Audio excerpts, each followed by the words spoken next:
This is the fifth and final video for the construction part. The other videos are going to show the painting, detailing and finishing parts.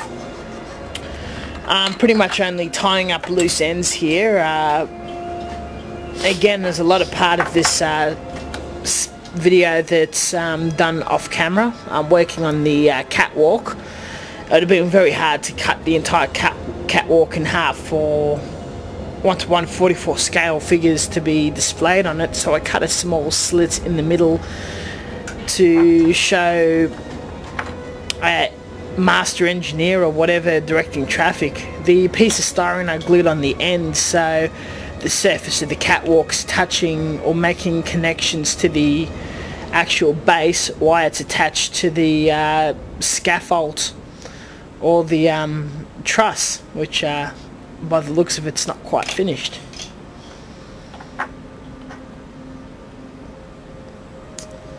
And just a little bit of styrene on top there just to cover it all if you're looking at it from above.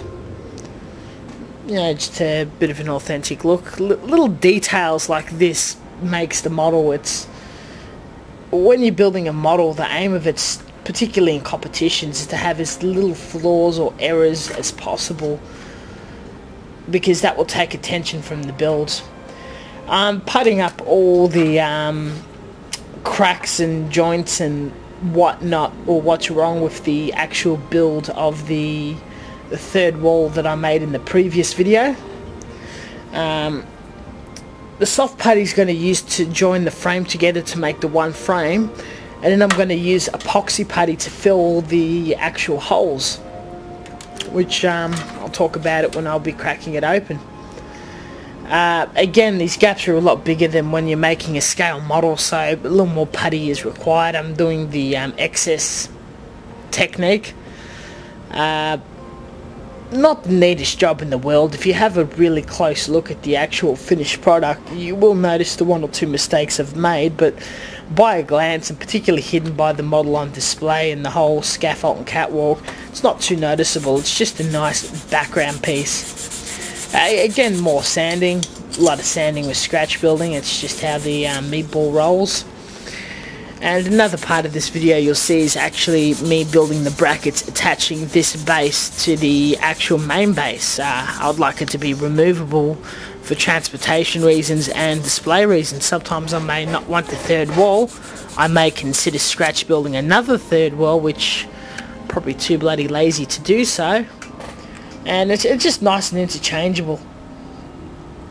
This is the two-part putty, very similar to the Games Workshop Citadel putty, but you buy it in bulk, and I think the chemical formulation is slightly different. I believe the yellow part's the putty or resin or whatever it is, and the blue part, which I'm struggling with right there, is the hardener. So you get the two together, one's yellow, one's blue, and you give it a pretty good mix. You want it to have a solid green colour. That's the end result. You don't want to have it marblish because the hardener hasn't mixed in quite well.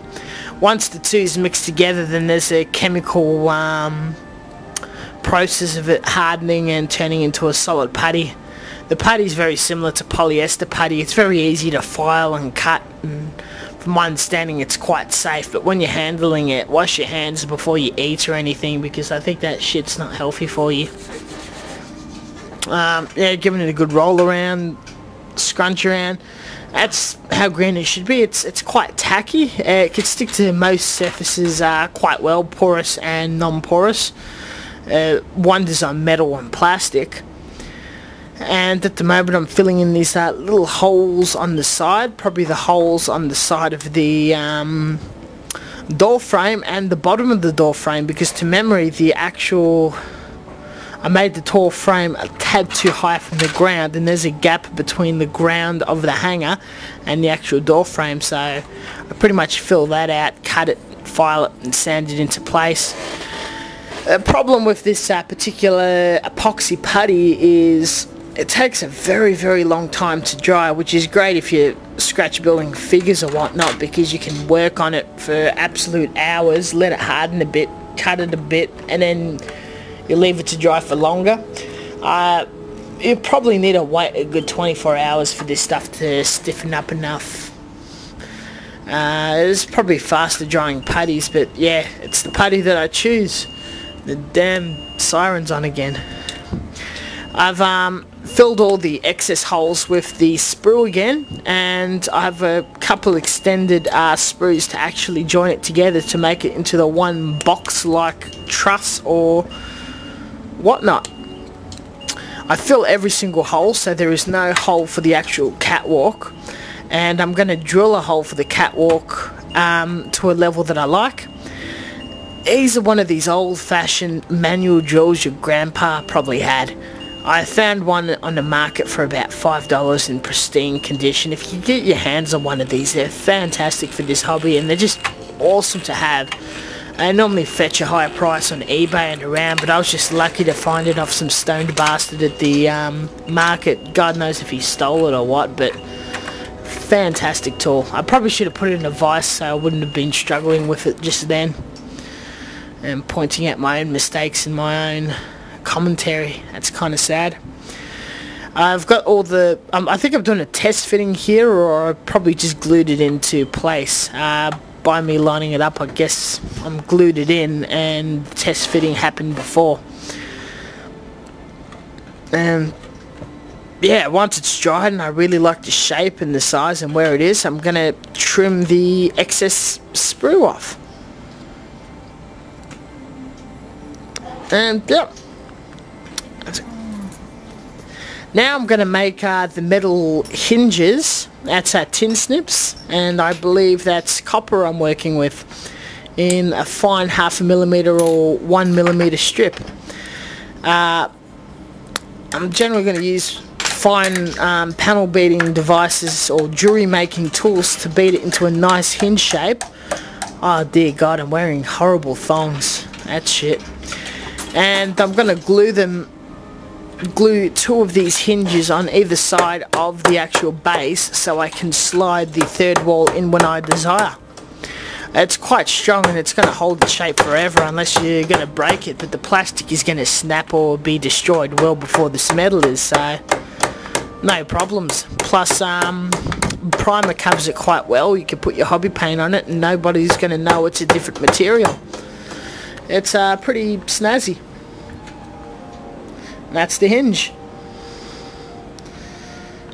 I believe I super glue some styrene to it, and then I'm going to use cement to glue the styrene to the actual base itself.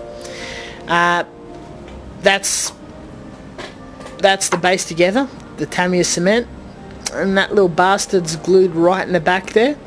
And there's a smaller hinge glued at the front because this hinge wasn't quite enough. So this wall can slide in and out whenever I feel like it. So it's quite secure, it locks into place. Too good. Never be afraid to use metal. You can bend it to shapes that you can't bend styrene. I learnt this little technique from the Fitch and Foo website. Brilliant scale modeler he is.